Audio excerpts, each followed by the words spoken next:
यहाँ उपस्थित रहेका सम्पूर्ण आदरणीय बुवा आमा तथा दाजुभाइ दिदीबहिनीहरू र त्यसै गरी हाम्रा कलाकार मित्रहरू र कलाकारमा सहभागी हुनुभएका सम्पूर्ण भाइ बहिनीहरू र यहाँ उपस्थित हुनुभएका आदरणीय सबै नागरिकहरू, त्यसै गरी हाम्रा छिमेकी राष्ट्र चाइनाबाट पाल्नुभएका अतिथिगण, सबैमा मेरो न्यानो अभिवादन। यो बाल उद्धार स्कुलको 36औं वार्षिक कार्यक्रम मनाइरहँदाखेरि सबैले आँखामा झल्झली देख्नु भएको छ। बाल उद्धारको स्कुलको स्थिति के थियो र बाल उद्धार स्कुलको हालको स्थिति के छ भन्ने विषयमा, यो स्कुलको विषयमा धेरै अघि हाम्रो प्रजुले सबै कुराहरू राख्नु भएको छ। स्कुलको विषयमा मैले त्यति बोल्नु पर्दैन होला, किन अघि विनोद सरले सबै कुराहरू राख्नु भएको छ। त्यसैले गर्दाखेरि म यहाँसँग के आग्रह गर्न चाहे भनेर भन्दाखेरि, यो स्कुल यति राम्रो स्कुल छ र यहाँको शिक्षापट्टि त्यति नै राम्रो छ। अघि गत साल एसीको विषयमा उहाँले आफ्ना कुराहरू पनि राख्नु भएको छ। त्यसले गर्दाखेरि पनि यो स्कुलमा अहिले भर्ना हुनेहरूको ठुलो भिड छ। उहाँले अघि भन्नुभएको छ कतिपय विद्यार्थीहरू यो स्कुलमा भर्ना हुन नसकेर अन्यत्र स्कुल जानुभयो भन्नुभएको छ। म फेरि एउटा के आग्रह गर्न चाहन्छु भनेर भन्दाखेरि, यो सामुदायिक विद्यालय र संस्थागत विद्यालयहरू, यो संस्थागत विद्यालयहरूलाई पनि म धेरै धेरै धन्यवाद दिन चाहन्छु। किन भन्दाखेरि अहिलेको यो समयमा करिब स्कुल सामुदायिक स्कुलहरू नभइदिएको भए यो स्थानीय सरकारको ठुलो समस्यामा पर्थ्यो। त्यसले गर्दा पनि म उहाँहरूलाई पनि धन्यवाद दिन चाहन्छु। तपाईहरुलाई थाहा छ, फेरि यो बुढालिनीकट्ट स्कुल शिक्षाको विषयमा यो अति नै राम्रो पठन पाठन छ। गत साल एसीमा करिब 42 जनाले एसी लिएर आउँदाखेरि अधिराज्यभरि यो बुढालिनीकट्ट स्कुल, यो बुढालिनीकट्ट नगरपालिकामा 16 जना विद्यार्थीहरूले एसी ल्याउनु भएको छ। त्यसले गर्दाखेरि पनि यो शिक्षाको लागि यो उपयुक्त बुढालिनीकट्ट छ। तपाईलाई थाहा छ, अहिले शिक्षाले विभिन्न तपाईहरुको बच्चाको पठन पाठन र तपाईको बच्चाले खाने क्यान्टिनको विषयमा अहिले बुढालिनीकट्ट नगरपालिकाले अनुगमन गरिराखेको छ। यो कुरा पनि यहाँलाई जानकारी नै छ जस्तो लागेको छ। म यहाँसँग के आग्रह गर्न चाहे भनेर भन्दाखेरि, अहिले यो अभिभावकज्यूहरू भन्दा पनि म विद्यार्थी भाइ बहिनीहरूसँग मेरो एउटा नम्र निवेदन पनि छ। विद्यार्थी भाइ बहिनीहरूले अहिले मैले यहाँ मात्र होइन सबै ठाउँमा भन्ने गरेको छु, 4वटा कुराहरू बिर्सिनु हुँदैन। एउटा कुरा आफू जन्मेको धरती, त्यसपछि आफ्ना आमा बाउ र त्यस पछाडि आफूलाई पढाउने गुरु, यो 4 चिज विद्यार्थीले बिर्स्यो भने यो उपयुक्त छैन। त्यो बिर्सिनु हुँदैन भन्ने कुरामा म यहाँ भन्न चाहन्छु। यो किन भनिराखेको छु भनेर भन्दाखेरि, अहिले तपाईहरुलाई थाहा छ, अभिभावकले राम्रोसँग विद्यार्थीलाई स्याहार सुसार नगरेको भए विद्यार्थी भाइ बहिनी यो स्थितिमा आउने स्थिति थिएन।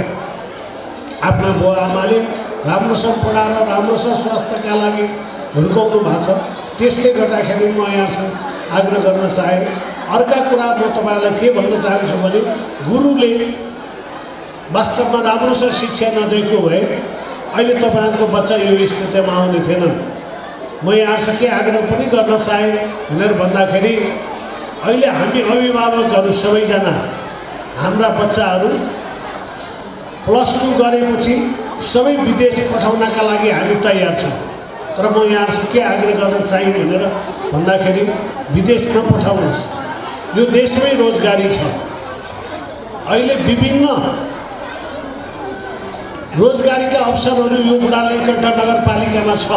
तपाईहरुलाई थाहा छ, तपाईहरुलाई यो कुरा बुढालिकण्ठ शिक्षा शाखाले तपाईहरुको बीचमा वृत्त मेला सञ्चालन गरेको थियो। त्यो विषयमा विभिन्न अहिले यहाँहरूले यो प्रदर्शनी हेरिरहनु भएको छैन। यस स्कुलमा पढ्ने विद्यार्थी भाइ बहिनीहरू कति वैज्ञानिक रहेछन् भन्ने विषयमा नि यो प्रदर्शनी हेर्नका लागि सबै अभिभावकलाई मैले अनुरोध पनि गरेँ। किन भनेर भन्दाखेरि यहाँ विभिन्न प्रदर्शनीहरू भइरहेका छ। यो मात्र होइन, योभन्दा धेरै विद्यार्थीहरूले जान्नु भएको छ। यहाँ ठाउँ साङ्लोको कारणले गर्दाखेरि थोरै मात्र प्रदर्शन भएको छ। त्यो कुराहरू पनि राखेँ। र अर्को कुरा म तपाईहरुसँग के आग्रह गर्न चाहन्छु भन्दाखेरि अहिले बुढालिकण्ठ नगरपालिकाले धेरै कामहरू अगाडि बढाएको छ। स्वास्थ्यका लागि नागरिकहरू स्वस्थ रहनुपर्छ भन्ने विषयमा बुढालिकण्ठ नगरपालिकाले अहिले 24 घण्टा नगर अस्पताल सञ्चालन गरेको छ। यो कुरा पनि मैले यहाँलाई जानकारी गराएँ। अर्को कुरा तपाईहरुलाई थाहा छ, करिब बुढालिकण्ठ नगरपालिकाले कोही मान्छे बिरामी भएर हस्पिटलमा भर्ना भइसकेपछि आफ्ना बिरामीहरूलाई रगत किन्न नसक्ने स्थितिको मान्छेहरू हुनुहुन्छ। यो बुढालिकण्ठ नगरपालिकामा स्थायी बसोबास गर्ने नागरिकलाई निःशुल्क ब्लड ब्याङ्कबाट निःशुल्क रक्तदान दिने कुरामा त्यो यहाँहरूले कार्ड देखाउनुपर्छ। ब्लड ब्याङ्कबाट रगत उपलब्ध भएको छ, त्यो पैसा बुढालिकण्ठ नगरपालिकाले तिर्छ। तर करिब यो 1 वर्ष भयो यो कार्यक्रम लागू गरेको, आधा दिनसम्म कसैले म बुढालिकण्ठ नगरपालिकामा मैले ब्लड लिएर गएँ र त्यो पैसा तिर्दिनु पर्यो भनेर बिल पेश भएको छैन रेड क्रसबाट। त्यो कुरा म यहाँसँग राख्नु पनि चाहेँ। अर्को कुरा म तपाईहरुलाई के आग्रह गर्न चाहन्छु भनेर भन्दाखेरि यहाँ धेरै कार्यक्रमहरू छ। म यहाँ अहिले विनोद सर र हाम्रो ध्रुव घिमिरे सर म दुवैसँग आग्रह पनि गर्न चाहेँ। अब यो सबैलाई हतार भइसक्यो अफिस जाने, कतिजना यहाँ बस्नुहुन्छ, कतिजना घर जानुहुन्छ। यो यस्तो वार्षिक कार्यक्रम आगामी वर्षदेखि करिब यो बेलुका 2-3 बजेबाट सञ्चालन गर्नुपर्छ भन्ने विषयमा मैले यहाँलाई सुझाव पनि पेश गरेँ। किन भन्दाखेरि यति राम्रो कार्यक्रम, यति राम्रो स्कुलले गरेको कार्यक्रमको विषयमा कतिपय अभिभावकले मेरो बच्चाले के गरेछ, मेरा अभिभावकहरूले मलाई यहाँ किन पढाउनु भएछ भन्ने बच्चाको विषयमा यहाँले कुरा बुझ्नुपर्छ भन्ने विषयमा मैले यो कुराहरू राखेँ। र आज सम्मानित हुनुभएका सम्पूर्ण सम्मानित व्यक्तित्वहरूलाई बुढालिकण्ठ नगरपालिका र मेरो तर्फबाट धेरै धेरै बधाई दिन पनि चाहन्छु। त्यसै गरी यो बुढालिकण्ठ नगरपालिका ऐतिहासिक बुढालिकण्ठ नगरपालिका मैले तपाईहरुको बिचमा भनिरहनु पर्दैन। तपाईहरुलाई थाहा छ, पशुपतिनाथ पछाडिको दोस्रो धार्मिक स्थल भने बुढालिकण्ठ नै हो। यो बुढालिकण्ठ नगरपालिकामा बसोबास गर्ने सम्पूर्ण नागरिकहरू सधैँ स्वस्थ रहून्, सधैँ समृद्ध बनुन् र सधैँ यहाँको सधैँ उत्तर प्रगतिको कामना गर्दै मेरो आफ्ना भनाइहरू यति ल्याउँदै यहाँसँग बिदा हुन्छु। धन्यवाद, नमस्कार।